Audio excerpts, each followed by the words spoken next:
Stellenbosch University. We're just going to give another minute to allow people to enter the room because there's still a few people that are in the waiting room and are being admitted. So we're just going to give them a bit of a chance to connect into the call and then we'll get started.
Right, good afternoon. I think it's time to get started. I see a number of people who were in the waiting room are now in this session.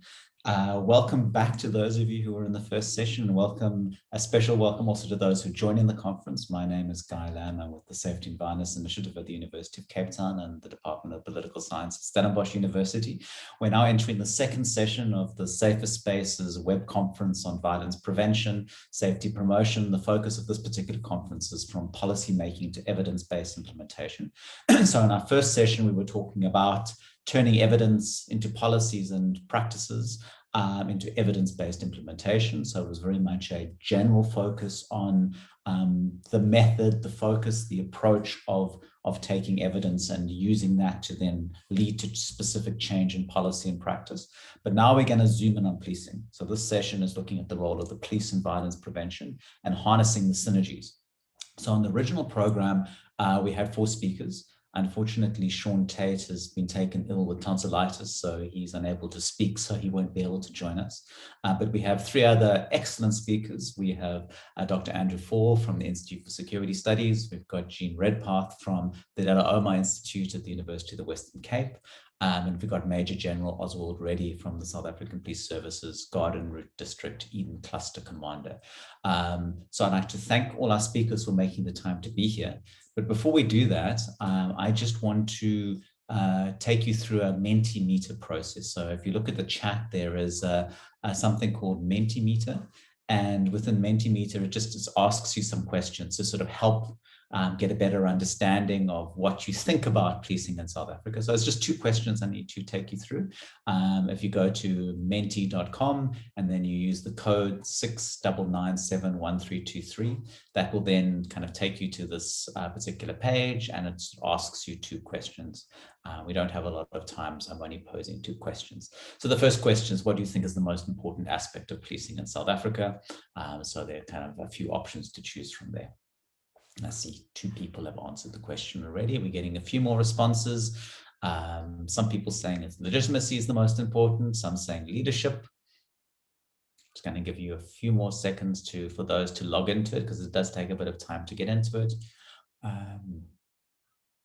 No right or wrong answers. It's more just around what you think the most important aspects are. And of course, all of them can potentially be important, but it's just good to get an idea. Just going to give another 20 seconds and I'll move to the next slide, and then we'll get stuck into the actual presentations. Hi, can you share your screen, please? Oh, sorry, is it not showing? Apologies. I thought I was sharing it already. Just 1 second.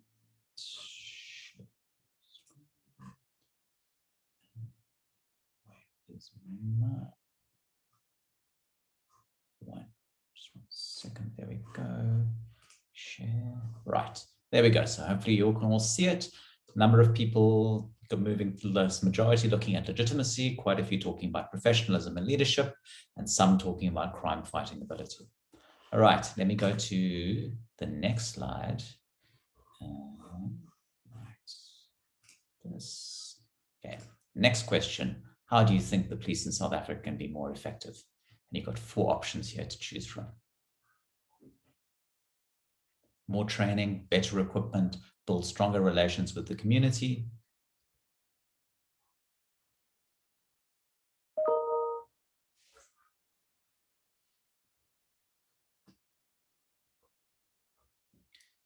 Strong links with the community seems to be a popular choice. Of course, you're only having the option to choose one here. I'm sure a number of you think a number of the other options are important too. Okay. Clearly a preference for building strong relations with the community. And this was certainly a theme that came out of the first session as well. So let me thank you all for participating in the Mentimeter. I don't want to take up any more time. I'd like to get the session started with the presenters. So let me unshare my screen very quickly. And what we're going to do, I see we have 41 people in the session at the moment. So thank you all for making the time to be here. So we're going to get started. The first speaker I'm going to invite is Andrew Faull, Dr. Andrew Faull, who's with the Institute for Security Studies, but based in Cape Town. Also spent a number of years at the University of Cape Town as well in the Center of Criminology. So Andrew, over to you.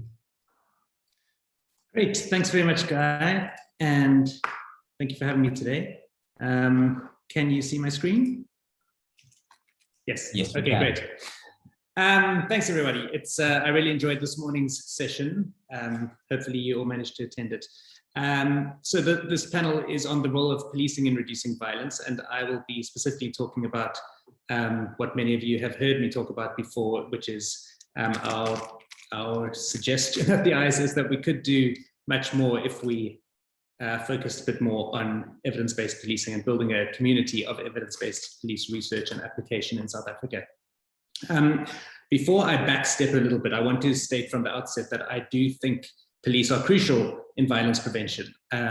This may seem obvious, but I think it isn't for everybody. For many people, policing isn't a violence prevention matter. Violence prevention is about primary interventions. It's about parenting and norm changes and getting the basics of a healthy democracy correct. But I think that while police alone can never get anywhere close to stemming violence and ceasing violence, you can't do the primary violence prevention work without the police first stopping the bleeding. So if we think of, this is meant to be an artery, an image of an artery. So if we think that there's a poisoned blood running through somebody's body, somebody has a disease, that disease might kill them in the long term. But if that body is slashed with a knife and they're bleeding out of an artery, they're going to die from blood loss much sooner than they can die from that disease. And police are the people who can stop the bleeding, and they need to stop that bleeding so we can then focus on the disease with our primary violence prevention intervention. So in case I don't get back to it, that's going to be my basic argument.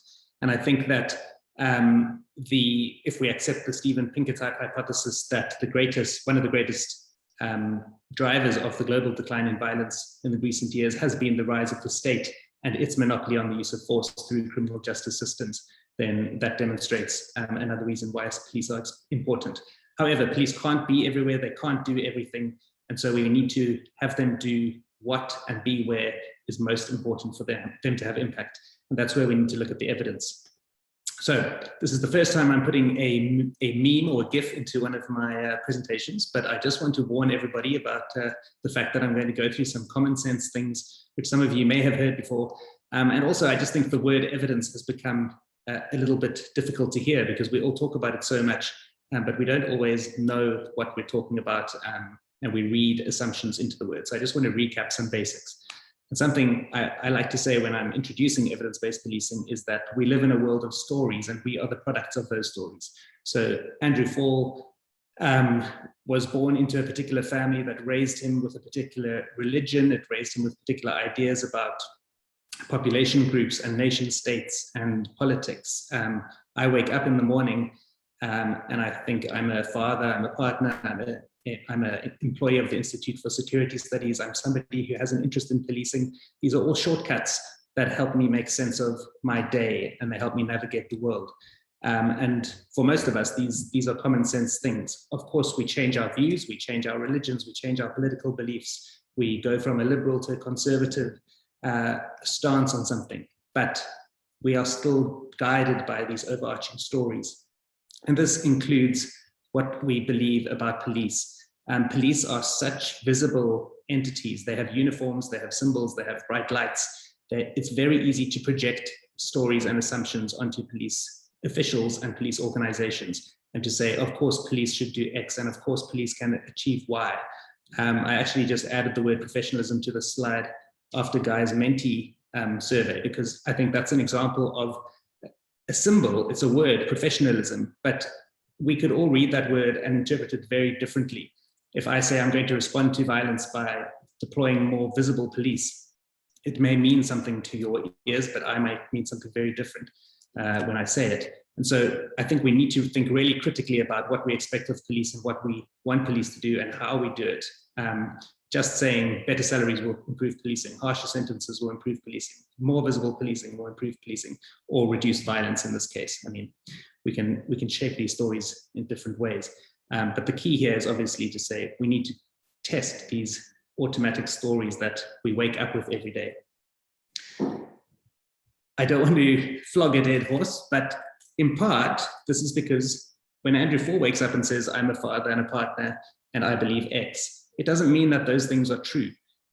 Just because I experience something and I believe it wholeheartedly based on my experience doesn't make it, doesn't mean that if 100 other people experienced it, they would interpret it the same way.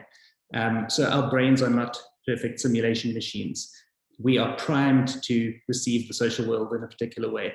And so depending on my childhood, depending on how I wake up in the morning, depending on whether I've had lunch before passing judgment in a criminal trial, to use the famous criminal justice example, my perceptions and judgments will change. This is a static image, but our brains trick us into thinking it's moving. We can't trust them. And of course, the same is true of data. We talked about it this morning. There's a call for more data, but data can be abused very easily. Just because there's a correlation doesn't mean it's true. Eating ice cream doesn't drive forest fires, but people eat ice creams on hot days and forest fires emerge on hot days. So we just need to make sure we're always questioning things. So an evidence-based approach to violence prevention and crime in general would see us forming a community of police officials, academics, and other partners to create and use the best available evidence to inform police challenges. So not simply going on what police have always done or what my commanding officer has done, but ideally what police have always done based on the best available evidence. What does the evidence-based policing movement tell us about the state of policing? It suggests that the traditional model of policing doesn't work. That would be your rapid patrol, random patrol, rapid response, and reactive investigations, mandatory follow-up investigations. Some other findings include lack of clarity about whether police numbers impact levels of crime. Maybe Jean will tell us something about her work on policing in South Africa in that regard. But it isn't as clear as one would assume. More police equals less crime. And of course, arrest and incarceration doesn't necessarily prevent crime.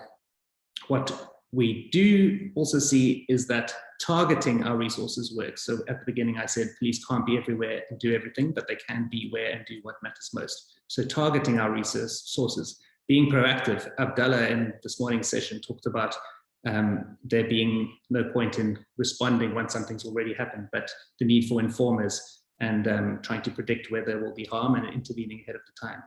Taking a problem-oriented approach, not a blanket approach to policing where we simply book on duty and we drive around in circles or we go through some tick boxes, but rather a carefully planned intervention based on a theory of change, something else we talked about this morning. And Martin this morning talked about procedural justice being separate from evidence-based policing. And I would suggest that, I mean, evidence-based policing is not a model, but there is good evidence to suggest that a procedurally just approach to policing has significantly positive outcomes. So we need our police to be fair. That's what the evidence would suggest. I'm going to wrap up now, but I want to consolidate this, and we can take this into the discussion by going back to the theory of change idea. We need, I think, to align our work. So evidence suggests that policing is most effective in terms of violence prevention when it has a specific target. It's based on a theory of change. It is carried out in partnership with other stakeholders, those people who will address the illness in the blood once the police have stopped the bleeding. We can align these different parties in a shared vision and then hold each other accountable to those visions monitor and evaluate and learn and revise as we go. And I think that's the direction in which we need to move. Anine Krichler, who I think is in the session, has recently published 2 papers with the ISS, a policy brief and a report. We do hope to launch them soon, and General Reddy and I will be meeting about them in the coming day, I hope. But she's conducted a rapid review that looks at the constitutional mandate in South African policing to reduce fear of crime, improve feelings of safety, reduce levels of crime, and improve trust in police. And all research, easily accessible research on policing in South Africa. And she finds that there isn't very much evidence at all that police activities achieve those outcomes in the South African context. Of course, that doesn't mean that police aren't having a positive impact, but as she points out, rather researchers haven't been asking the right questions. And I think we really need to move towards asking those questions, coming into partnership with police researchers and others to work in a way that will create an evidence base for South Africa and that can help us more effectively reduce violence. There are some positive movements in this regard. The South African Police Service is carrying out some small pilots in General Reddy's area. The Western Cape Safety Plan talks about evidence-based violence prevention and policing. They've got the right ideas. Whether they'll be able to implement it is yet to be seen. But there's definitely some promising movement taking place. There's plenty more I can say, but I think we can take that to the discussion. Thanks very much. Thanks so much, Andrew. You kind of stuck to 8 minutes, and of course, getting the things said, what you needed to say in 8 minutes is quite tough. So thank you so much. Our next speaker is Jean Redpath, who's with the Della Omar Institute at the University of the Western Cape and has been working on policing and crime issues for many, many years, particularly on the policing resourcing issue. So without any further ado, I'm going to hand you over to Jean. Thanks very much, Guy, and thank you in particular to Andrew, because I think that was the perfect introduction to a rather data-heavy presentation that I will be doing, and really highlighting the difference between what might be reality and what there's evidence for. There's not always evidence for things that might actually be true, and the difficulty in getting evidence. I'm going to share my screen. Okay, so there are 2 issues. How are police human resources actually distributed, and does it actually matter? And are we looking at those 2 things separately?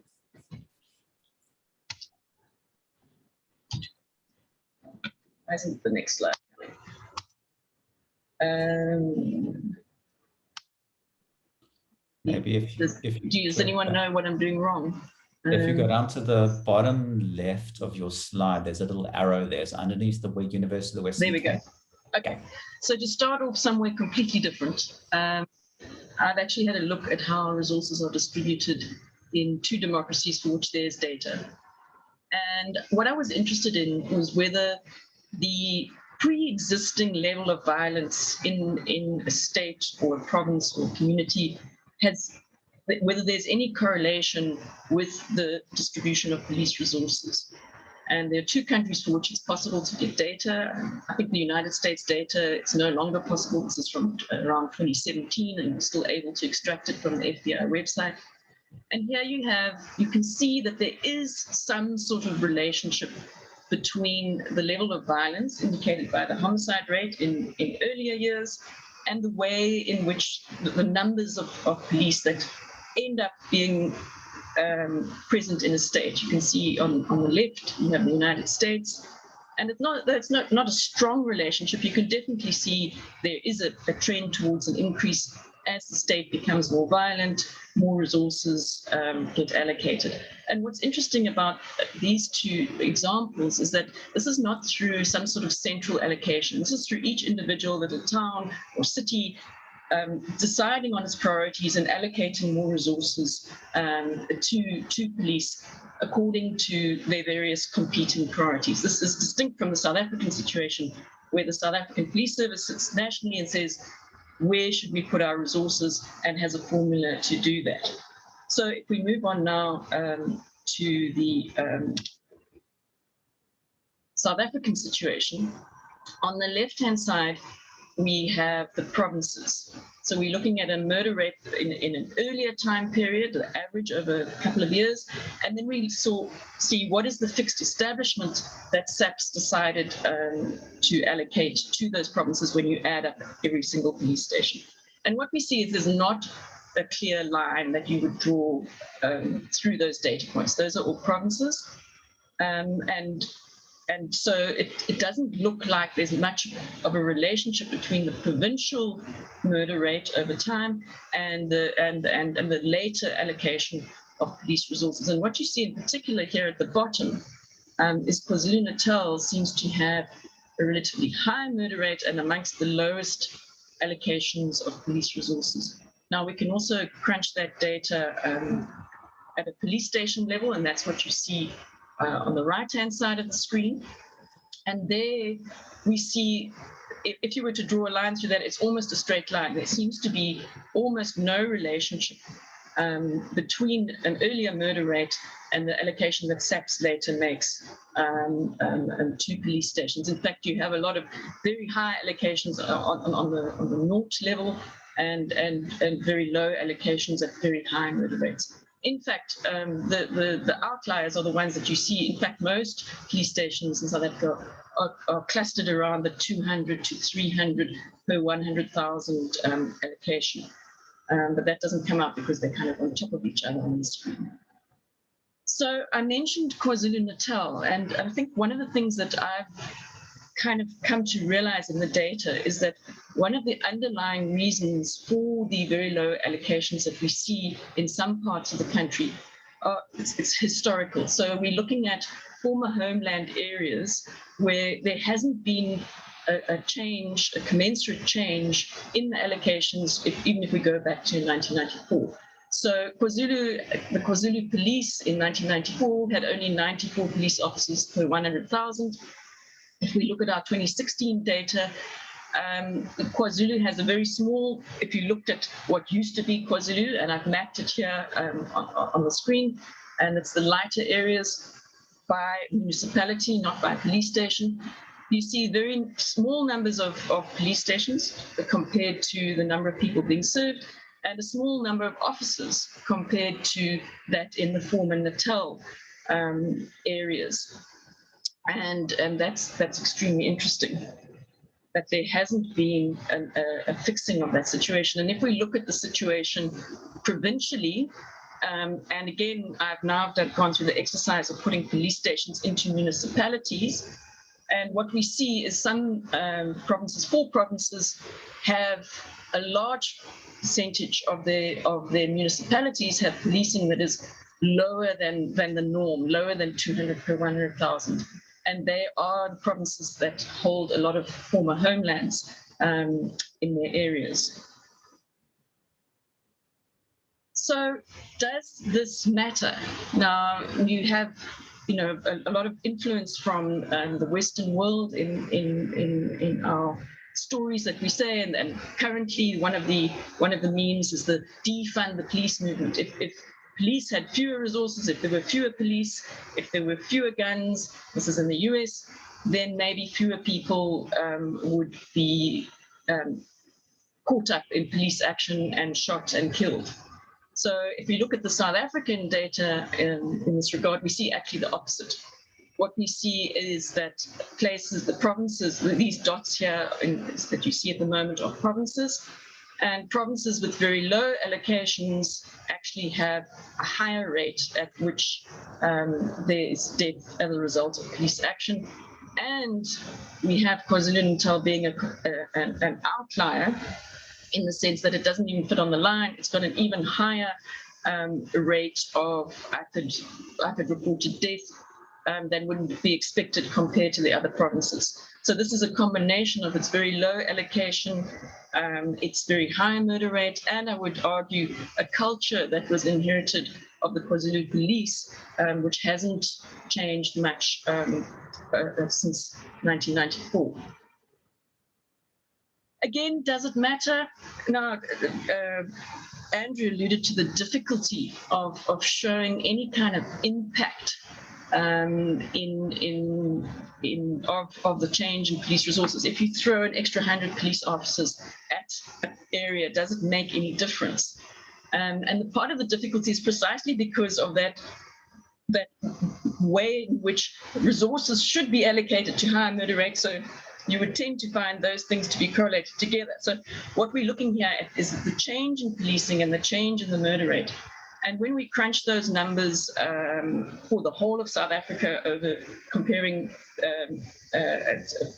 policing before and after a big change, we found the graph is a mess. There is no line to be drawn. So what I looked at is only those areas where the change in policing is greater than 100 per 1,000. So this is a relatively significant change in police resources.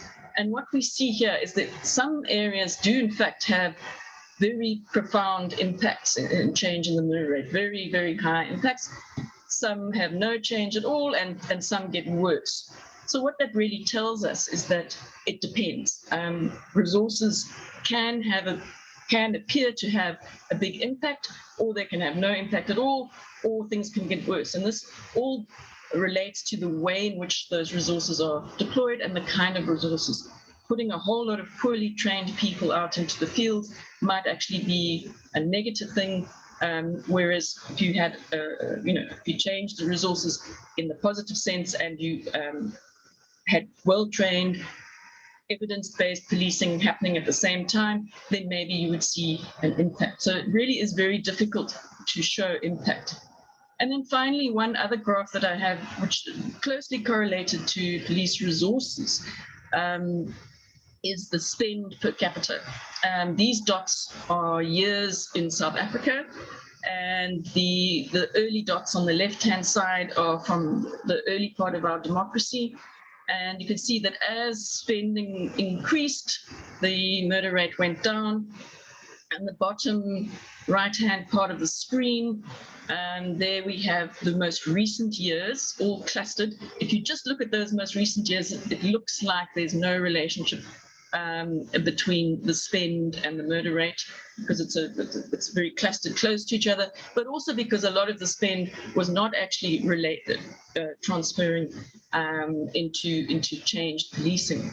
Now, you could say, well, this is a nice correlation, but it could be ice cream and forest fires, because a lot of other things were going on at the same time. Post-democracy, they were spending on social services, spending on education, reductions in political violence, reduction in the relative size of the age cohort of young men who tend to commit crime. And so all of these things were happening at the same time. So we can't be 100% sure that there is a relationship, but there certainly does seem to be a correlation, certainly in the South African context. And then I just wanted to flag one more thing around resources. So here we've been talking about the geographical distribution of resources, relative murder rates in areas, but there's also the issue of the vertical distribution of resources. And what's happened, particularly in the most recent years, is a big clustering of spend and resources at head office. And what we've actually got is a situation now when in 2018 we had a fixed establishment of close to 200,000, but the number of people actually sitting at police stations is only about 99,000. And so this is sworn officers, sworn police officers who will actually be engaging with crime on a daily basis. So this is a relatively top-heavy structure compared to other countries that I've looked at. And it suggests that there is an element to the vertical distribution that we should also take into account, and which may account for part of that trend in the bottom right that I was showing you, where there seems to be less of a relationship between spend and reduction in the murder rate. But I'll leave that there for now. Thanks so much, Jean. That's really helpful in terms of looking back, but also thinking about how policing relates to resources, how it relates to decision-making, how it relates to the kind of apartheid past and the legacies we're experiencing now. So thank you. That was a really helpful presentation. Our final speaker for this session is General Reddy. He is using his phone, so he can't operate his PowerPoint presentation himself. So Lauren October will be just driving his PowerPoint presentation for him. So General Reddy, can I hand over to you? Thank you, Guy, and thank you, colleagues, and those who are on the platform. Thank you for the opportunity. I'm going to be focusing more on the role of the police relating to violence prevention. So I think we can pass the first 2 pages. This was just some background on my area where I'm currently based. In the interest of time, that I can also stick to the time allocated. We can go to the next slide. Relating, when we talk about the traditional policing methods, specifically what Andrew spoke about earlier, we also look at the arrest and detention. So I've cut out that and tried to focus more on what we are currently doing. And the first slide I wanted to talk to is the generators of crime in this cluster where I am based, but I think this applies across the board in the country, where we find liquor abuse plays a major role in terms of the crimes of violence, especially against women, children, etc. Drug abuse is also problematic. The unemployment rate does have an impact on the levels of violence, socioeconomic conditions, specifically related to the informal settlements. Then poverty, a basic lack of conflict resolution skills.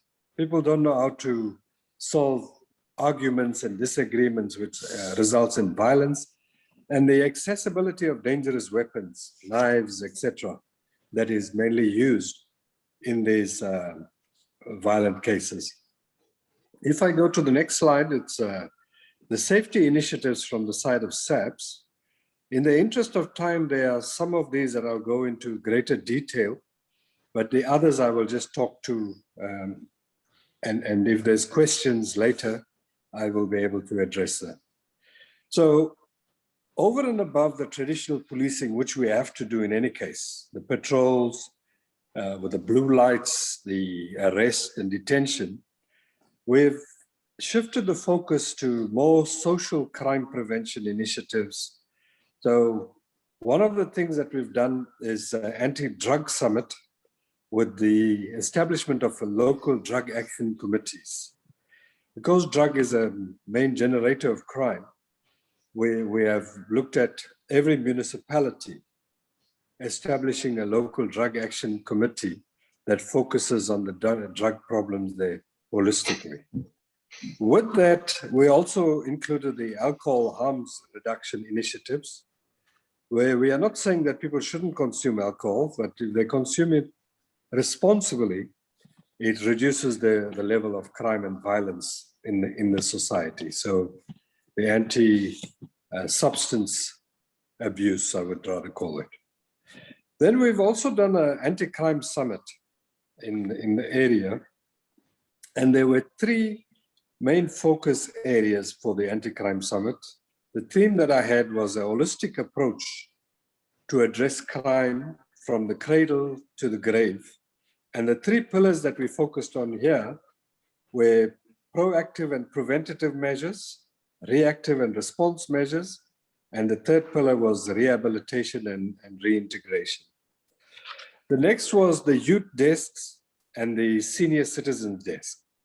Because we found that these are specific categories that are vulnerable to crime, either as victims and sometimes even as perpetrators, we focused our social crime prevention initiatives to directly address these categories.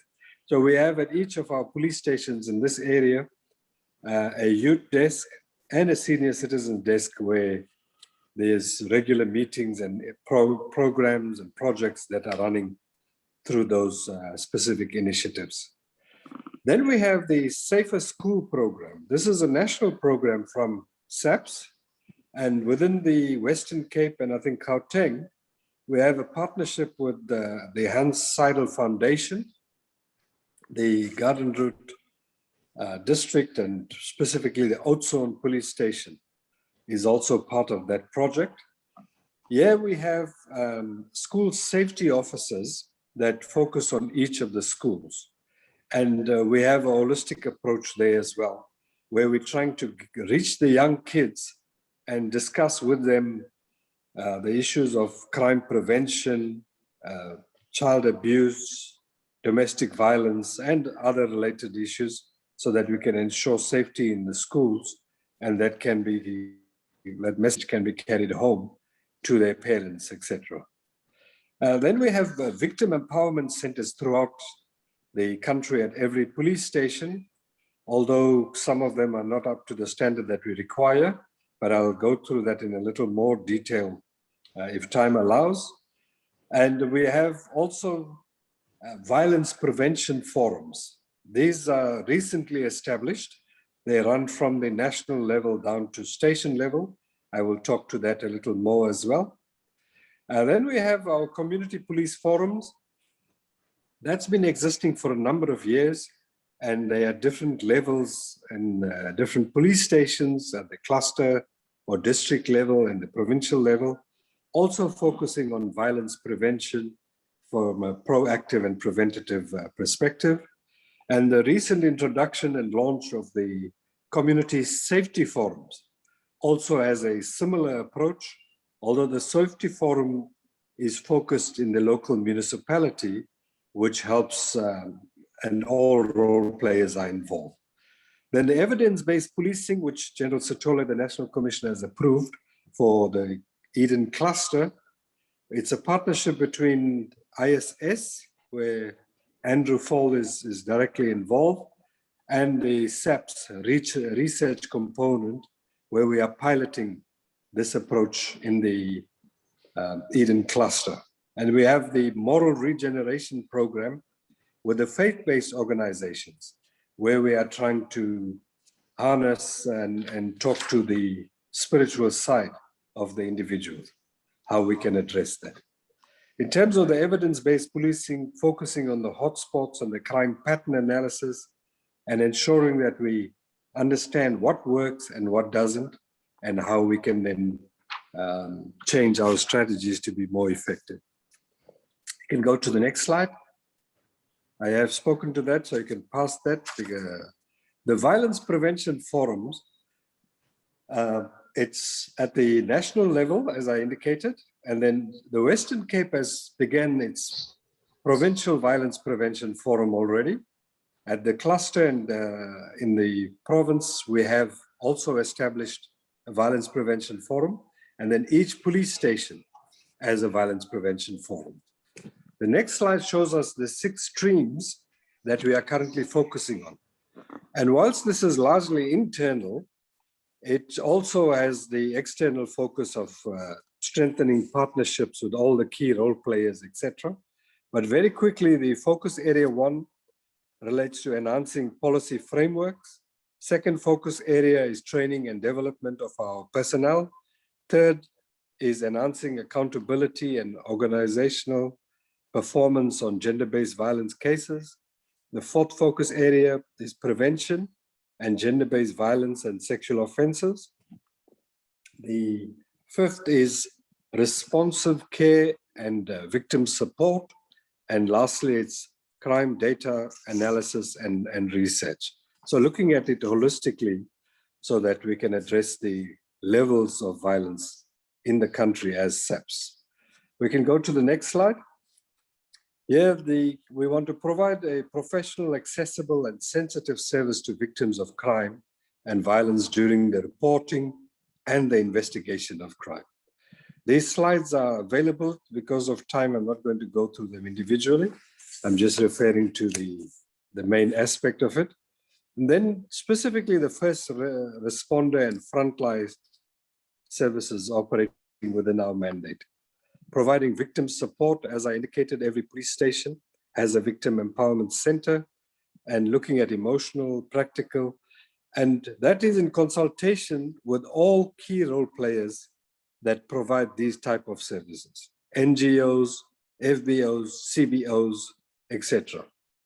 the basic support for victims of crime, referral for counseling, etc., prevention of secondary victimization, so that we are professional in our approach and that there's no re-victimization when a person comes to the local police station.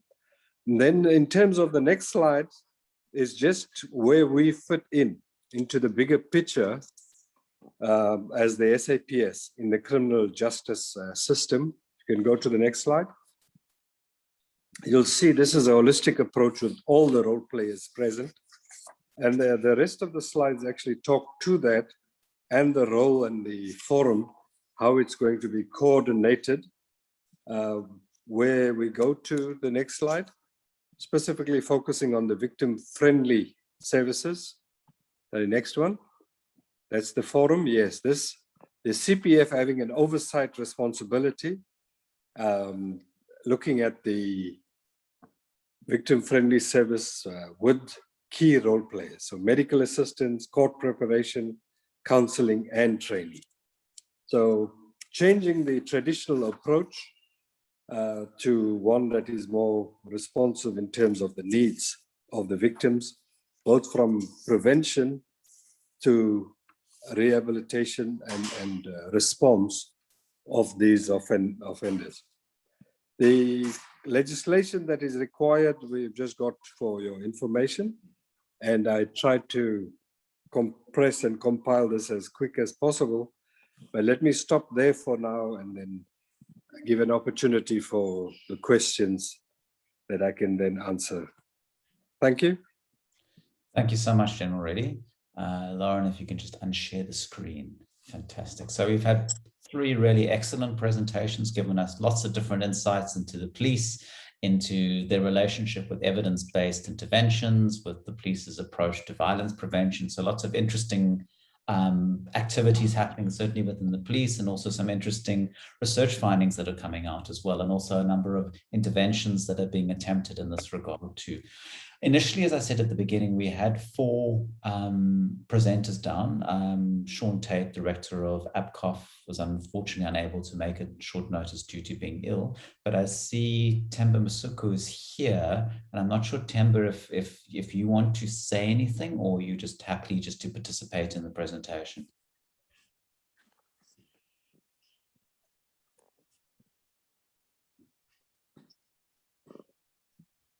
All right, I'm not hearing anything from Temba. Oh, here we go, Temba. Your mic's on, Temba. Sorry, I don't want to put you on the spot, but I just want to check with you in case you had planned to say something. I certainly don't have a presentation, but I've really enjoyed listening to colleagues and the contributions that they make. I've just posted questions for them to deal with, and particularly because having worked in this environment also for a number of years, one of the things that have not fundamentally changed is the policing culture. For example, the work that we do shows that, for example, the harm reduction strategy, they do work, and there's evidence internationally that suggests that if properly implemented, harm reduction strategies by police officers will fundamentally deal with certain crimes. But what we know in our environment is that there's quite resistance to those kind of approaches. And part of perhaps what I'm asking the speakers is, why is there so much resistance to strategies that we know they actually do work? And if I can just maybe link that to the other question that I actually posted on the chat. It's just what we saw during the lockdown period. A policing culture that we know, that everybody knows, that is simply based on the traditional way of policing, enforcement, particularly when it came to very vulnerable groups who could not observe the lockdown regulations in the manner that maybe your middle class and your upper classes could, simply because they did not have properties that they could stay in for the periods that they were required. That we did not see a policing culture that had empathy, that was reasonable. And what we saw is that we saw a policing that subjected a lot of poor people to criminal records. So potentially what perhaps General could also respond to is that what perhaps we're looking for is a policing culture that is responsive to the needs of the people. I mean, Andrew did mention during lockdown that isn't that a time that we should be seeing police officers carrying other things other than what they were carrying at the time, which was essentially your guns and your heavy equipment, that they should be carrying information to empower people around the lockdowns and how and the requirement to comply with the requirements. What is it that needs to happen, General Reddy, to shift our policing and to be much more responsive to the South Africa and the context of South Africa, given the disparities and the difficulties a number of communities have, that a typical traditional policing has not worked and will not work, that a new policing approach is required. Thanks, Guy. Thanks, Themba. I initially said at the beginning of the session that there'd be an opportunity just to allow a panel discussion, but I'm sort of also noticing quite a few hands going up. So if I can just kind of have abuse my privilege as chair and maybe just take these hands, and then we can give the panel an opportunity to respond, given that Themba's has given a number of quite detailed comments. I see a number of hands. So I don't want to kind of stop the conversation, but to take these three hands that are up. I've got Shanta Singh, Hannes Kukumur, and Martin, to take those three comments or questions, and also Themba's question, and then we can take it back to the panel from there. So Shanta Singh, I'll hand over to you for your comment or question. Hello, I'm Professor Shant Singh from the Discipline of Criminology and Forensic Studies at UKZN. I'm not sure if my question will be applicable to the panel here, but I wanted to find out how would increased number of police officers at various police stations assist together with community prosecutors in trying to bring down the level of crime. I mean, what is your opinion about that? And do you think it would work? Thank you. Sorry. Thanks, Shanta. Over to you, Hannes. Cool, thank you. I'm Hannes Kukumur. I am working in the Department of Correctional Services, and I'm a violence researcher in in prison violence.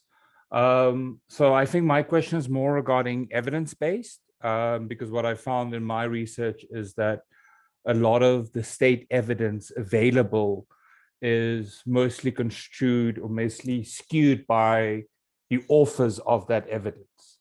And so it's looking more at what is reported versus reality versus the shadow figure of what is the bigger problem. In my recent data collection, I found that what I suspected is the problem is a drop in what is the actual problem. And I'm looking at what is the future of policing and whether if proper evidence can be collected, whether that evidence can be built to AI engines into algorithms that can assist the police to be more effective, to be more proactive, because we're not going to get more police, but we can have smarter policing. That's more my question, comment. Thanks, Hannes. And then the final question or comment for this round, and then we'll take it back to the panel, is Martin. Over to you, Martin. Hi, good afternoon, and thanks for the opportunity. I want to welcome the presentations that were made. I really found them quite insightful and useful. I also like the last comments from Temba, because I think he starts pointing towards where we should be going and the questions we should be asking, which is about what was the promise of a democratic policing that we originally kind of set ourselves a target of achieving, and how do we start moving there. And then in that context, I'd like to just raise some of the work we've been doing, or I've been doing, in the Eastern Cape. The first is around issues of procedural justice. I mean, in 2015 we've conducted a provincial-wide study where we tested the normal kind of indicators of the procedural justice approach, and we found that there are actually very strong empirical relationships between the normal kind of issues of procedural justice that have been identified in other contexts.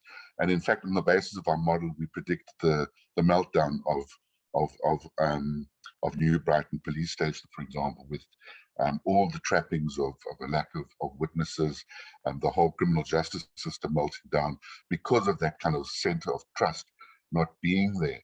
And that's one of the questions I have, is that we sometimes forget that in transforming the police, we're also transforming our kind of whole concept of preventative interventions, because procedural justice and building of trust in the relationship between the community and the police in itself, in and of itself, already creates a mechanism of crime prevention. So ironically, without the police, that kind of relationship of trust would not instill that bigger kind of trust in the rule of law and crime prevention and all the things that come with it. So it's like we sometimes throw the baby out of the bathwater. So for me, I find that corner of that approach of procedural justice is actually a viable one, but we need to do a lot more empirical research on that. And that's the point I was talking to earlier on, Andrew. I wasn't saying that your work is how did you put it, that I was what I was trying to say is that your ethnographic work entails a different type of evidence to kind of procedural justice work, which is like an empirical survey type of research. Okay, that's basically what I was saying, just to distinguish how different forms of evidence are required. So that's on just to give an indication, in the work on procedural justice, we found very strong relationship between preparedness to give evidence, preparedness to commit, to report crime, and so on, in terms of the relationship of trust with the police. We also found slightly lower, but still significant relationships with the tendency towards vigilantism in a community, and trust in the police. So I think we mustn't underestimate the power of the procedural justice approach, but we need far more empirical work in our context on that. Now, that's the first set of issues. And the second kind of few comments I'd just like to make is around the work that Jean Redpath has reported, and I find it very fascinating and particularly relevant, because we in this year we're actually doing what I think is very related to this, a study on looking at policing needs and priorities in our rural areas, because the argument is we've done a long-term 15-year study on crime trends using different spatial categorizations, and we found that in the rural areas we've actually seen a huge increase in sexual-based crimes and in murder. So, for example, in murder over the last 15 years, we've seen a 21%, even possibly more, increase in murder, and a 26% increase in gender-based violence. And yet, if we overlay the allocation of resources, we see a corresponding disproportionate kind of inequality in the allocation of policing resources, and the distance is very big between. So while we sensationalize like sort of the crime in Nelson Mandela Bay and so on, we're actually seeing over time a gradual reduction in crime, which is related to increased police resources in those areas. In fact, that's what we want to test at the end of this, at the end of this year in terms of the study that we're doing. Yeah. So there was one last point that I wanted to make, but it's eluded me now. But it was just in terms of you know, the actual allocation of resources within SAPS is made in terms of a particular model, the THRR, the Theoretical Human Resource Requirements Model. Now, if you analyze that model, you will see that no station in South Africa actually has full resource allocation. So how do we know if the model actually even works? So we need to also look at the actual model within SAPS and start saying, well, let's do some pilots of full resourcing of certain stations, in particularly high crime areas, to see whether the model actually works. Because at the moment, we're working in a kind of an imbalanced situation. We're always kind of allocating 2/3 and less of policing resources because of budget allocations. But if our model can work, maybe it makes a case then for more resources for policing. I don't know. Maybe it's not the right thing to be saying at this point in time. But I think that in the rural context of the Eastern Cape, even if you do your safety audits and everything participatory, that poor woman in the Eastern Cape, in the remote areas, what they want is more visibility and more police. And I think without a basic platform of good policing, prevention would also become problematic. So thanks for the time.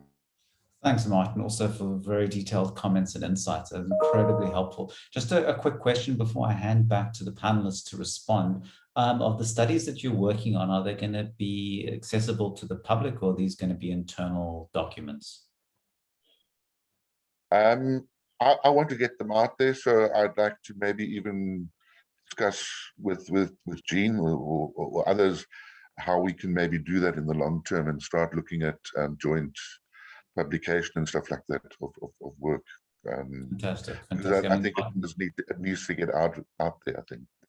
Yeah, just I think the important thing of somewhere like SaferSpaces, you've got all these different people and organizations involved, and I think would be very interested in the research that you're busy working on. So I would very much encourage that. So thank you again. I'm going to hand back to the panelists now. So I'm just going to start with the order in which they spoke. So I'm going to give Andrew an opportunity first, Jean, and then General Reddy. So Andrew, over to you. Thanks, Guy. I just want to say that before you responded about how interesting that research in the Eastern Cape was, I had already sent Martin a message saying, please send me an email, because we want to have it. No, I'm joking. I think I reiterate that it sounds fascinating and I would love to know more, and I think we would all love to know more. So Martin, let's chat to one of us or all of us, and let's get that information out there. So Temba asked some difficult questions about harm reduction. I'm not too sure exactly. I think most harm reduction suggests kind of decriminalizing and different approaches to policing of illegal substances and sex work and the like.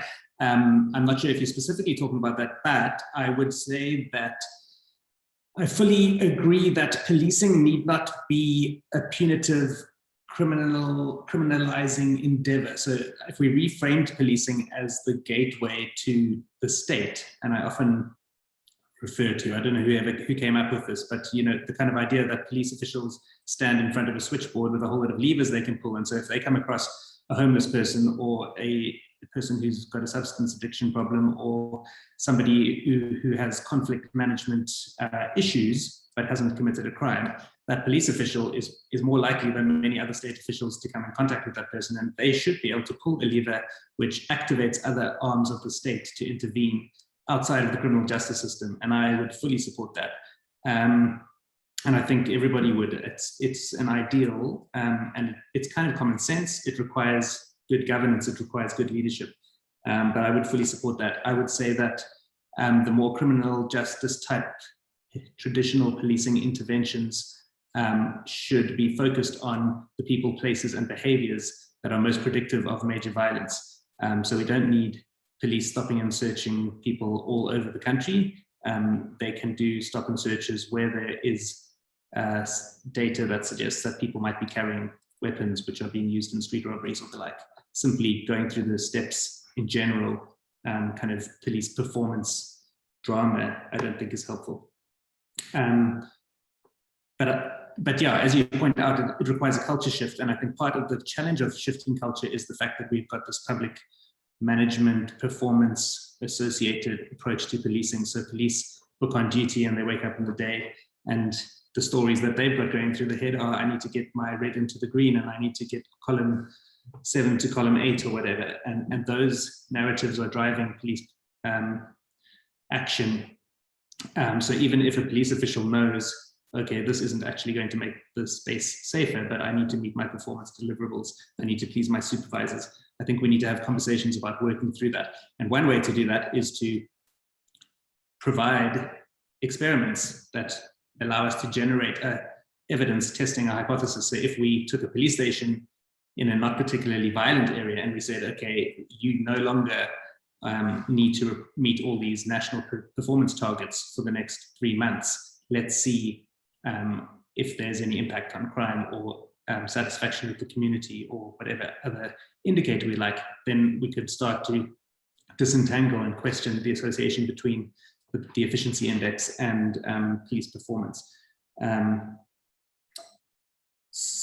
Yeah, and I think it goes to changing the stories. I think Monique Marks once said this, it's changing the stories police tell themselves about themselves. So police might tell themselves that we are here to provide a coercive deterrence. And if that is the dominant narrative, then that will dictate the way that police engage. You talked about heavy-handed policing during the pandemic. And yeah, that was shocking. It was shocking to see that in many instances. I would be interested to hear what General Reddy says here, because I know that his cluster was very active in enforcing the regulations, but I'm not aware of there having been any major violent scandals. And I think that's also something we always need to remind ourselves of. Just because something is newsworthy doesn't mean it's generalizable. We may have seen people being shumbooked in Hillbrow, and that was horrendous, but it doesn't mean people were being shumbooked everywhere. We do know there was abuse in many areas, but ideally we would be able to have better data. When we did a survey of 5,000 odd residents in Khayelitsha, Delft, and what was the other area? Maybe Philippi. After the first 2 months of lockdown, most people responded that they approved of the way lockdown was enforced in their areas, and most of them, more people reported being treated well than treated badly. So that would be counterintuitive based on, if we compared it to the media reporting.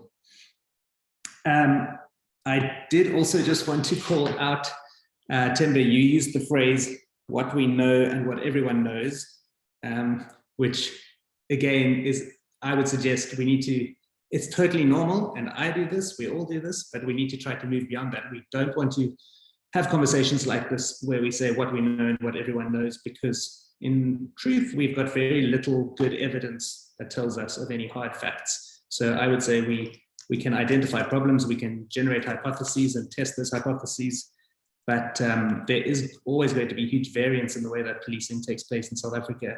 And yeah, where we can, of course, when you are a victim of abuses, it's hard to remain open-minded and critical, but those of us who are privileged to be able to step back and think critically, I think would be best served to approach everything as objectively as possible. And then Shanta asked about more police at stations. I think that's more for Jean, but I would just say that, and this also links to Jean's presentation. I don't think more police in general leads to less crime, but more resourcing of the right places doing the right thing, which is what Jean was saying, I think could be very effective. So Shanta, I'm not too sure how to respond, but I would say that targeting policing in the right places and having police do the right thing to address the greatest drivers of, in this context, violence in an area would certainly be better than hiring more police in general or just putting police at a station but not giving them a specific theory of change type tasking, a targeted tasking.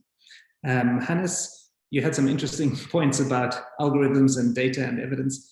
Actually, you talked about evidence, and I wrote down data and evidence because you were talking about the generators of evidence kind of meet their own the evidence isn't always neutral. And I suppose that's always going to be the case, and we need to think critically about what we're engaging with. But I also think the more we use this word evidence, it's good to recognize that sometimes data, we can distinguish between data and evidence. So data is a form of evidence, but we can be led by data. But evidence is usually something I would think that where more evaluation and analysis is taking place. So the SAPS can be data led by looking at their crime pattern analysis, but evidence would be a long-term examination of a crime pattern analysis and layering, putting other layers of data over, etc. In terms of algorithms, I'm not sure. I need to think more about that. My instinct was to say, no, we can't have algorithmic policing, but at the same time, if we are saying that anything, in this case, policing, should be evidence-based, then we're saying it should be based on what is most likely to be impactful. And in that sense, one could imagine an algorithm being helpful. I would think that, and I think that there are some algorithms being used for dispatch and the like in some countries. I think the Chicago police chief might have talked about this when he was here a few years ago. I think maybe Jean and Guy, you were there at UCT. I think there may be an algorithm that suggests a relevant response to the dispatcher in some instances, but there's always going to be a human who makes the final call. And that might be a way to go forward. So you don't want to leave everything up to machines, but machines may certainly be able to help a decision maker think through the most effective and efficient decision. And yeah, Martin, I'd love to hear more about your procedural justice. And sorry, I didn't know you were talking about my ethnography. I haven't done an ethnography in about 8 years. I thought you were referring to the evidence-based policing project that we're working on. So just crossed wires. Thanks very much, everybody. Let's see, who's next? Jean. Yeah, thanks, Andrew. Jean, over to you. Thanks, Andrew. Yeah, a lot to say. Don't know where to start, but I'll start with Shanta Singh's question, how would increased number of police officers work, which kind of goes back to Andrew's point about the difficulty of finding evidence that policing works. And much of the evidence in the world comes from the North, comes from Western democracies, where you have relatively well-functioning police force, and making changes to numbers doesn't really show up much in the data. But what we should be looking at is places like South America, which have high rates of violence, as do we. And there we can start to see the impact of bad policing. You know, we always talk about more good policing and can you show an impact? But what we can definitely show is that bad policing can make things worse. So to throw a lot of bad police at a situation actually might make things worse. And there's some studies coming out of South America which tends to show that. Good policing in the right place at the right time will definitely, well, in my view, the evidence suggests that it will make a difference in the South African context, with the caveat that it must be targeted, it must be good policing. And then I just wanted to pick up on the issues around the resources and around the formula, the THRR that was referred to by Martin. So the THRR, actually the key problem with the THRR is what Hannes was referring to, is that it sits on reported crime. So if you are in a place where crime is not being well reported, then everything in the formula is going to be lower than it should be. And because deep rural areas have traditionally had very few sparsely distributed police stations, and they've traditionally had traditional leaders that they can bring less serious crime issues to, that has reduced the amount of crime that is reported. And actually, if you look over time, it isn't a recent phenomenon that the deep rural areas of KwaZulu-Natal and the Eastern Cape have extremely high murder rates. In fact, the former Transkei area has had the highest murder rate for the past 20 years, if you look at it as a whole. But the police resourcing doesn't reflect that because other crimes are not well reported. So the problem with the THRR is because it believes reported crime and it believes it to be equally underreported in different places, whereas we know it's probably better reported where police stations are more accessible. Then you also referred to that the THRR has never been tested. Well, actually, there's a range. The fixed establishment comes from the THRR. The average is about 67%. So most police stations get 67% of what the THRR says they should get, but some get more. And some get much less, particularly the deep rural areas of KwaZulu-Natal and the Eastern Cape, where they get, in some instances, around a third of what the THRR suggests they should get. And there's very little transparency in that process, going from the THRR to the allocations at the fixed establishment that is finally made. And my suspicion is that it very much depends on history, on the existence of a physical police station that can take that number of people.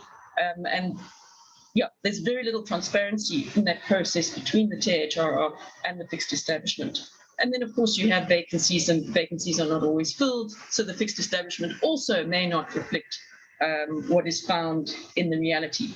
But it is the case that some police stations have had 100% or more of their allocations in the last 5 to 10 years in the data that I've seen that came out of the court case. And the court case, the Social Justice Coalition matter, only made a ruling relevant to Western Cape in its finding of inequality, because there we actually found an inverse relationship with the murder rate and the resourcing. For the country as a whole, there's just no relationship, which is a finding in itself. But with the Western Cape in particular, it was an inverse relationship with the township areas, informal areas, very large policing areas, having very low per capita rates of policing. Now, just throwing a lot of poorly trained police officers at those areas is not necessarily going to make any difference. And part of the problem is also that large policing areas have large police stations, which tend to have many functions allocated to them. So the component that is available to the detective service and to visible policing, which is the traditional things that we imagine will make a difference in policing, they don't change in size very much, even though it's a huge police station, because all these other functions have to be peopled by police. So part of the problem is these very large policing areas with large police stations with lots of functions. And we need to also look at that as part of the issue. And it's not a panacea. It's not, adding more people isn't necessarily going to solve the problem. Adding more people in the right way with the right leadership can make a difference. Thanks, Jean. We're going to have there'll be an opportunity to ask more questions to the panelists. We've still got quite a bit of time. So I'd like to hand over now to General Reddy, if you'd like to respond to any of the comments or questions. All right, thank you, Guy. I think my colleagues have done justice to it, but just an addition from my side, being an insider in relation to SAPS. Coming to Temba's question regarding the culture and the resistance. You know, in any organization, you have a corporate culture that's sometimes difficult to change. And policing is no exception. Now, we have individuals who joined the organization. If someone had joined in 1994, they would currently have about 27 years of service with SAPS. And, we find that the challenge that we have, it's difficult to change the culture from within. Once these people get into the organization, irrespective of what their viewpoint was about policing before they get in, somehow they get caught up within what's going on in the organization. So there's been various initiatives from the national level right down to deal with the knowledge level, the skills, but the challenge lies with the attitudes of the individual. Because they have power in enforcing the law, and many of them have to work independently, you find that the way they treat the communities out there, whether it's a victim or perpetrator, is always an issue. And that has to be dealt with by consequence management. As a leadership in the organization, if we do not put our foot down and deal with them decisively, we will never bring about a disciplined organization with the members that are there professional and who are able to serve the needs of the communities that we serve. So there has been some changes in terms of the shift in policing. The National Commission has introduced a new concept. In fact, I initially tried to Google the words and see if there's such a concept existing. And I found that he had actually put two words together to form this new concept. It's called policing-nomics. I don't know if any of you have heard of it, but we have been taken through the concept document. There's Dr. Reddy from the National Commissioner's Office that is visiting the various provinces, just to highlight this new approach that the organization is going to be moving towards. And it covers issues like what Themba has spoken about: corporate culture, organizational culture, change management, addressing those issues. You know, if we look at the National Development Plan, 2030 is around the corner. And the issues that have been highlighted there also need to receive attention, specifically relating to demilitarization, et cetera, et cetera. So the sooner we start with that, the quicker we will get the change in the corporate culture. Because at the moment it's about rank and power, and you know, more than responsibility and service. So that issue is being dealt with, but maybe not at the pace that we would like it to be. However, there is plans in place to address that. There has to be, you know, transparency, openness, so that whistleblowers, for example, within the organization can expose corrupt cops and those who constantly provide poor service delivery to the nation, that they are dealt with, that they are weeded out of the organization, you know, given an opportunity to change their attitude and their behavior.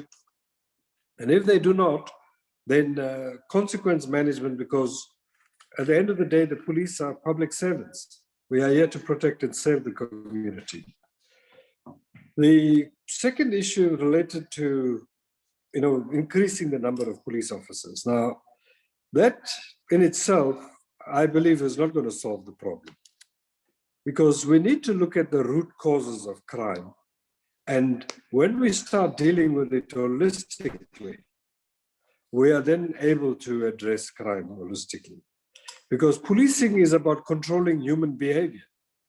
You know, you can't have a police officer at every house or on every street corner. So how do we get people moving from strict compliance with the law to voluntary compliance with the law, respecting the laws of this country and obeying the laws, so that we hold each other accountable for our actions? Anas, in relation to the evidence-based policing, you know, we are currently piloting it in this area, and we're focusing on what works and what doesn't work. For example, blue light patrols. Does it work? If it does, you know, is there evidence? If it doesn't, is there evidence? So it's a work in progress as a pilot. And because we have ISS directly involved, the outcome will be interesting to see. What do we need to change, and can we be more effective in terms of the resources that we currently have, and how do we better serve the communities that are within our areas of jurisdiction? The other issues, okay, I think they have been covered. Jean has spoken to the Justice Coalition and the THRR. You know, there is some changes that are currently being undertaken. Because of that court case, we had to review the model. So it's a work in progress, although it seems to be a bit slow, but the model doesn't work. There's too many complaints, even internally, regarding the way the resources are allocated. If there's something else specific, I'll comment on, but for now, I think the last point is what Andrew said about, what Themba spoke about relating to policing of the lockdown, the disaster management regulations. They were not heavy-handed approaches followed throughout the country. There have been these isolated pockets, and anything that you give a police officer to deal with, they deal with it how they know best. And unfortunately, you get instances where there's misuse and abuse, but whatever was reported resulted in consequence management. So people cannot get away with ill-treating or mistreating members of the community whilst trying to keep them safe, that we misuse and abuse our powers, because no one is above the law. Thank you. Thank you so much, General Reddy, for a very detailed response to those questions, actually to all three of the presenters for very detailed responses. I'm going to open it up for another round of comments and questions, but I'm just going to abuse my position as chair just to ask a question myself, and it relates to all three speakers. It's about evidence that sits with police. And as we know, those of us that study the police, who observe the police, that the police kind of gather evidence and knowledge through action. And hence you've got experienced policemen and women who sit with quite a substantial amount of knowledge around what works and what doesn't work, what works in particular contexts. So when the panelists respond, if you could maybe just respond to that question of how can we use that knowledge more effectively that's sitting with individual policewomen and policemen, and use that to improve policing and to prevent violence more effectively. So let me leave my question with you, but open it up now for any other comments or questions. We have had a little bit of a loss of participants. We started at about 60, we're down to 52. I understand it's probably because of lunchtime and other commitments. But if you'd like to ask any further questions or comments, please do. The opportunity is now, either to use the raise the hand function, or if to pose the question in the chat. I see there is a question. Let me just make sure that I'm not losing people here. I just want to make sure I haven't.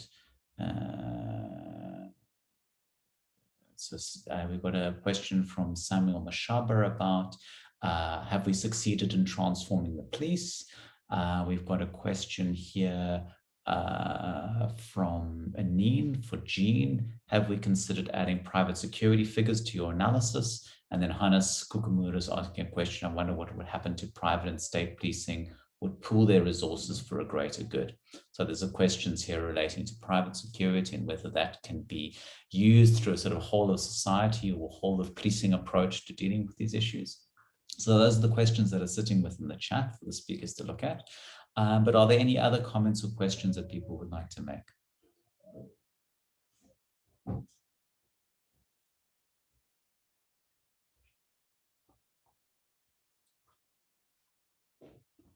Right, I don't see any comments or questions at the moment. Do any of the panelists want to respond? I think there's a specific question for Jean in relation to private security, bringing that into analysis, and maybe also if you would think maybe about Hannes Kukumura's question about pooling resources. So I'll hand over to Jean, and if Andrew and General Reddy, if you want to come in after that. Thanks for the question, Anine. It is an extremely good question. I haven't yet done private security, but what I have looked at is the number of people employed in public safety positions in municipalities. So that would include law enforcement, firefighting, metro police. And when you do that analysis, nothing comes out until you take money into account. So what you have is very poor municipalities are unable to deploy many people in those positions, and they choose to spend their money elsewhere. But there's a kind of a cutoff level at which it's possible for municipalities to employ more people in public safety positions, very often in law enforcement and metro. And there does seem to be quite a strong relationship that comes out there, which seems to be stronger than the relationship that you can detect for SAPS. And I would imagine that would be because of the factors that I was talking about earlier, of when you deploy more people in SAPS, they're not necessarily going to be doing the detective work or the visible policing. They might be sitting in the firearms section or so. That's yeah, there does seem to be a relationship. It's only comes out when you're dealing with wealthier places, and this has been done at the level of municipalities and not at the level of police station, which is a bit tricky because you've got to put police stations into municipalities. So there's a bit of GIS overlap that goes on where you've got to make decisions. So what I did is I just put if the location of the police station was in the municipality, whatever the borders say, I put that in the municipality. And yeah, so I'm sure that the private security analysis would be similar, because again, it would be the wealthier areas which would be able to deploy, and perhaps the municipalities that are deploying lots of public safety officials, they are perhaps a proxy for private security in some senses. So that's maybe why we get an even stronger relationship there.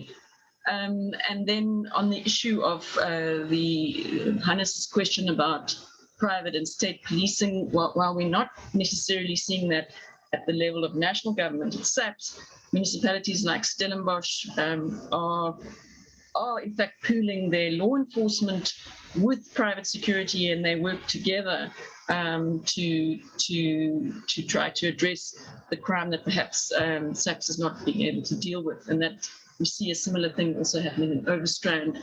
So there's definitely potential there. Obviously, there's also potential for abuse, and private security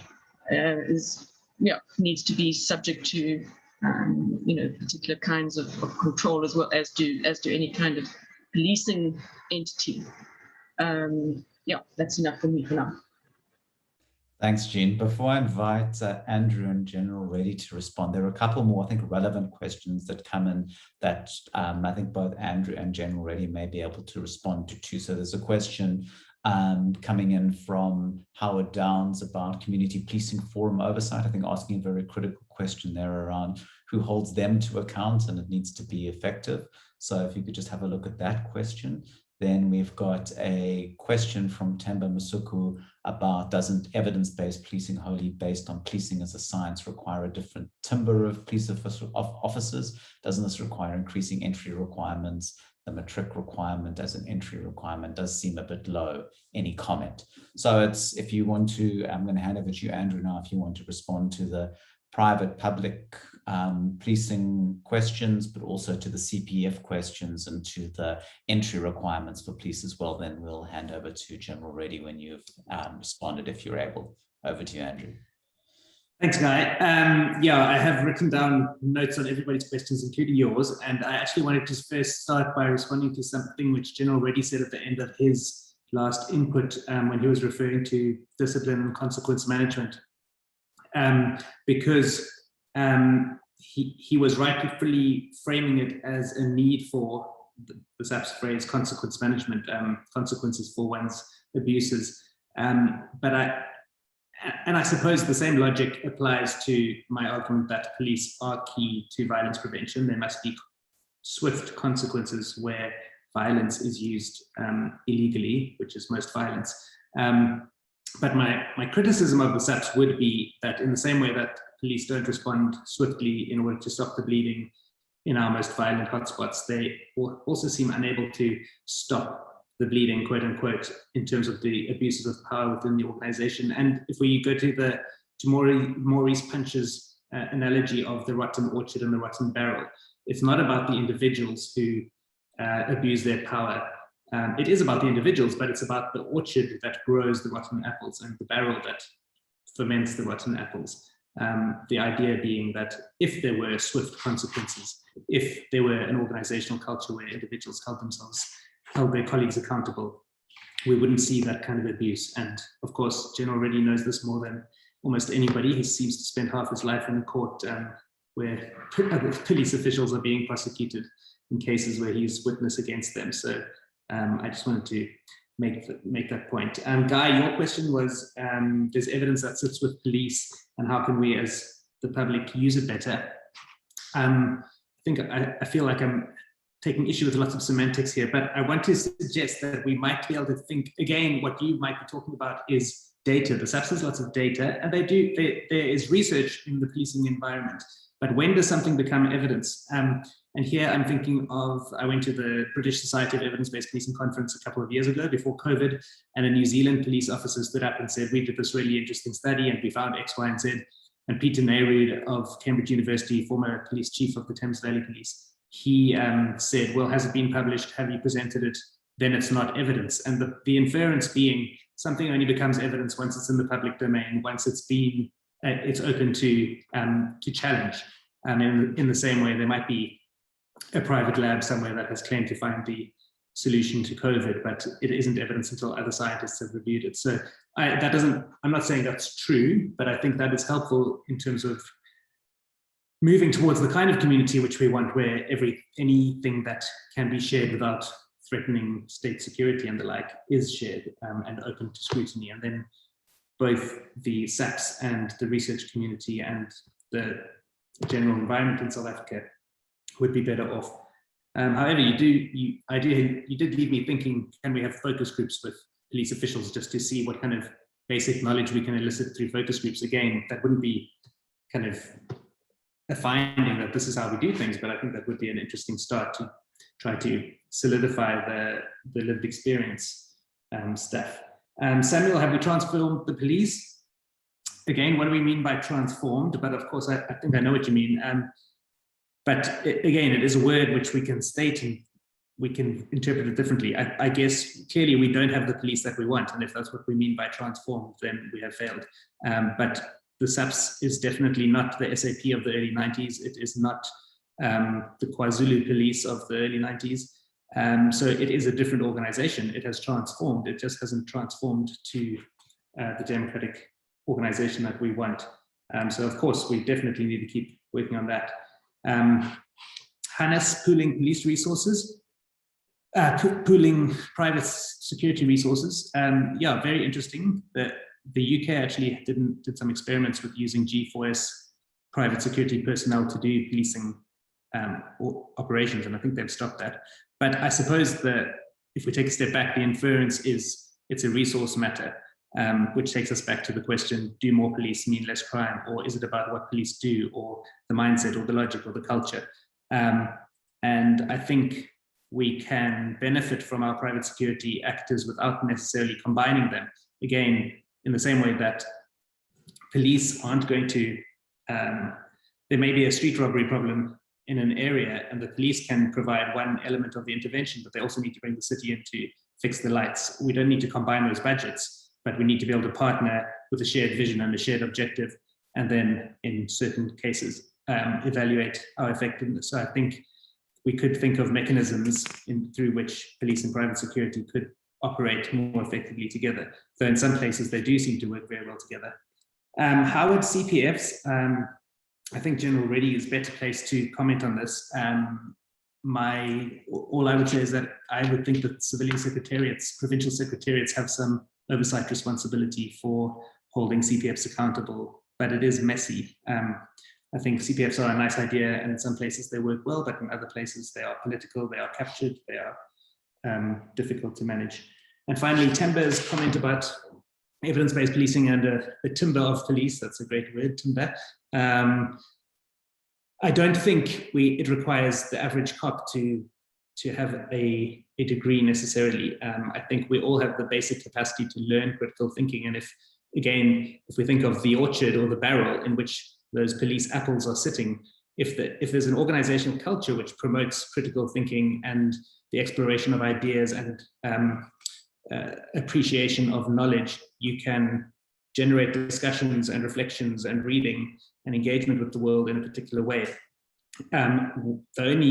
The important thing would be for the leadership of the organization to be engaged with the evidence base and to be facilitating the generation and the application of evidence, and then building that into training, building it into kind of evidence reviews that are succinct and digestible for station managers, and translating it. So no, I don't think in any police organization anywhere in the world would we expect every police officer to be able to think critically about RCTs. I can't think critically about an RCT really, but I think it's about creating the environment in which evidence can be put into practice and can inform decisions in a way that is useful. Thanks so much, Andrew. General Reddy, I'm going to hand over to you now. There's just been a number of questions that have popped up in the chat, and I'm not sure if you're able to access it. Of course, you won't be able to address all of them. Some are very specific. But there is a question from Becky Selemani, who is asking a very specific question about your presentation. He asks, what is the connection between the interventions implemented and the generators of crimes in the Eden Police Cluster, and to what extent do these interventions yield desired results? So it's a very specific question relating to your presentation. Then there are a few questions relating to comments and observations that police don't seem to be working effectively with neighborhood watch organizations. And it seems to be at very specific stations there. So I'm not sure if you'll have time to respond to those as well. But if I'd like to invite you to respond to any of the comments or questions that you feel you'll be able to do. So over to you, General Reddy. Thank you once again, Guy. When you look at the years of service that police officers generally have, it's about harnessing the information and experience that they have. So I think, Guy, from your side and other researchers and academics will have to come on board and create either think tanks or some sort of platform where this information can be generated, so that it can assist in, reviewing policy and changing the direction that the organization moves in. Because what happens, because of the hierarchy of the organization, people just give instructions from above and those at the bottom comply.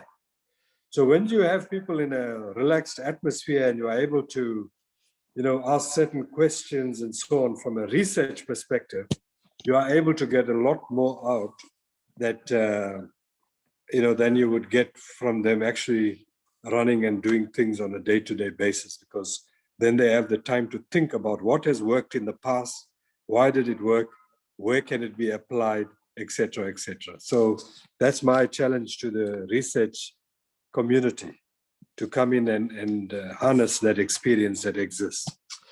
I think in terms of the question on transformation, it was covered adequately, but being in this organization now for 39 years, I can assure you we're definitely not where we used to be. However, we're not where we should be. So it's a work in progress. There's a focus in the training on human rights and democratic policing. So transformation is taking place, but unfortunately at a steady pace, and we need to really look at that. The question around the private security, there's partnerships that take place at local level.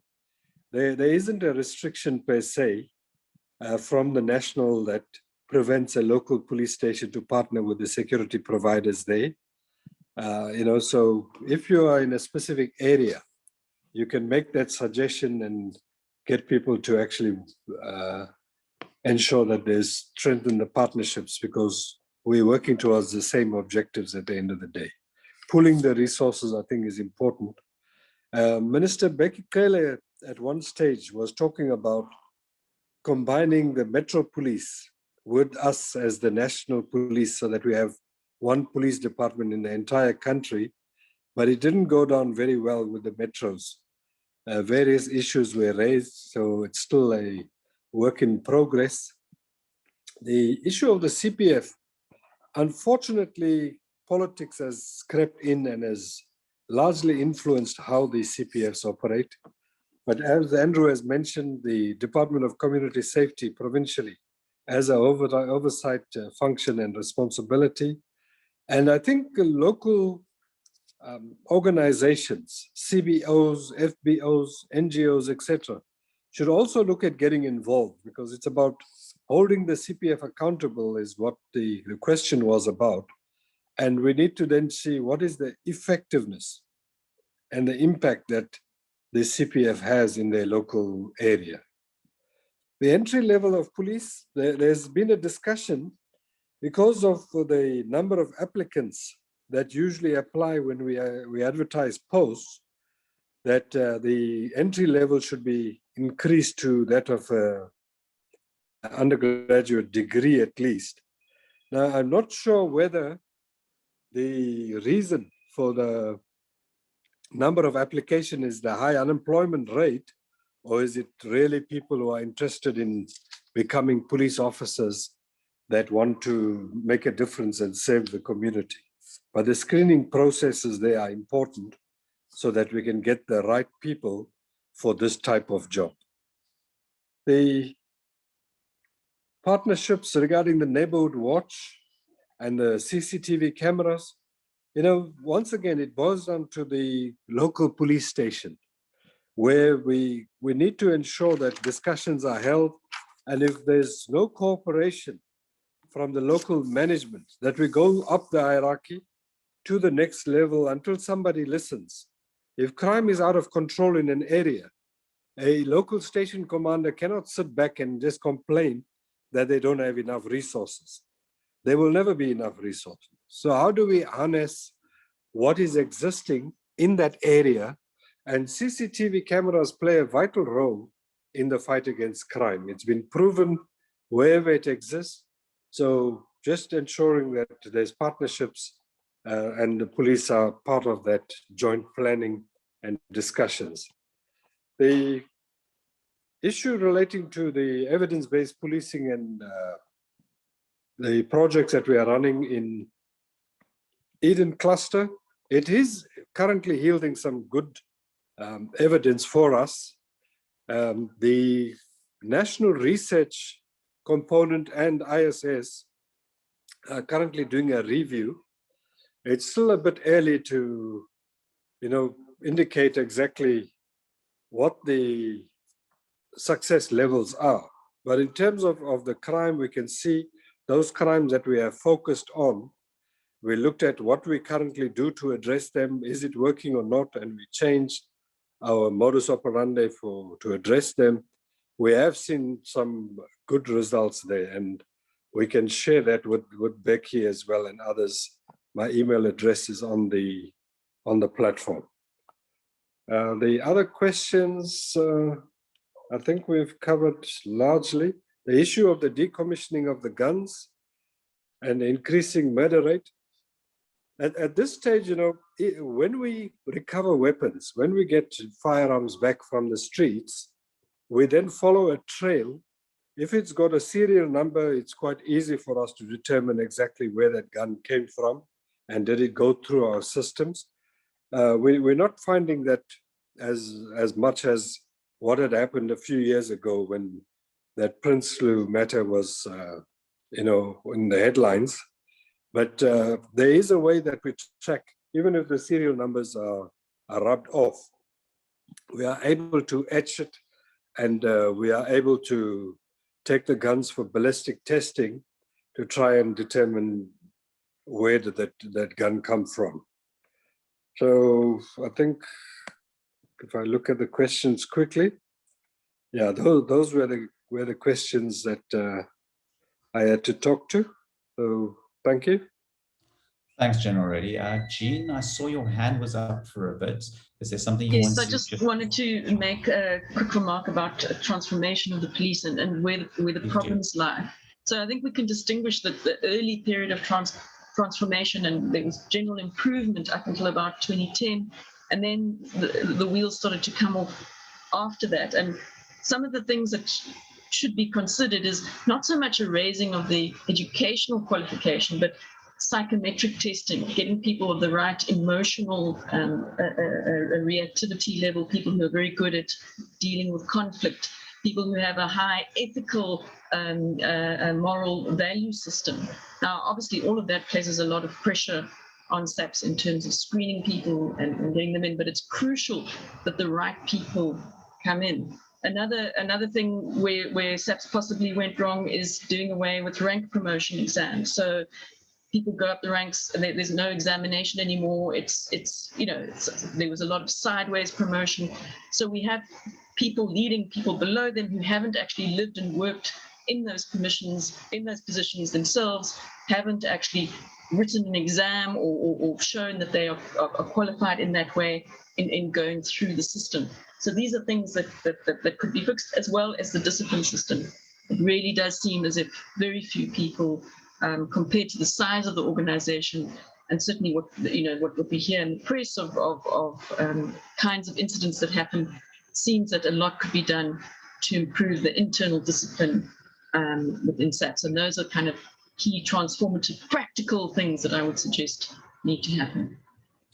Thanks so much, Jean. Unfortunately, I see your hand up. Unfortunately, we can't take any more questions at the moment because we are at pretty much at the end of our session. The speakers' email addresses are in the chat. So if you'd like to direct a question to any of the speakers, please do, because we do have another session that's starting in 15 minutes. So I just want to use this opportunity to thank all three speakers for making the time to present here, for taking the time to prepare, and also contributing to a very dynamic conversation.